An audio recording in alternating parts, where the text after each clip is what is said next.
Scene 1, एक नौजवान चोर के साथ रात के वक्त घर में क्या हुआ। सीन 2, एक ज़ईफ आदमी आधी रात में क्या कर रहा था। सीन 3, चोर क्यों कांपने लगा।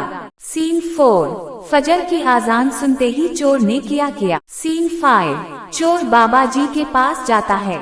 सीन 6, इस सीन में बहुत बड़ा लेसन और पैगाम आपको मिलेगा। रात का वक्त है, एक नौजवान चोर एक घर में नकब लगाता है।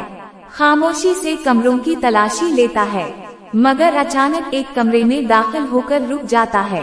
सामने एक ज़ईफ आदमी सजदे में रोता है, नमाज पढ़ रहा है और सजदे में बार बार सिर्फ ये कह रहा है, या अल्लाह मेरे बेटे को हिदायत दे, या अल्लाह मेरे बेटे को अपने करीब कर ले।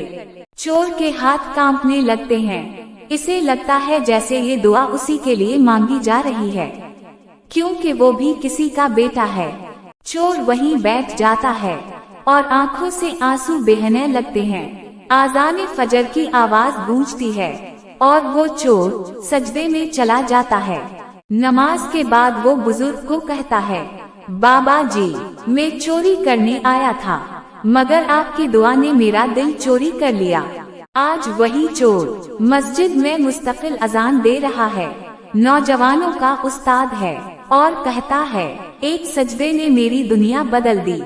कभी कभार किसी की एक दुआ, किसी की एक अजान, किसी की एक नसीहत पूरी जिंदगी बदल देती है।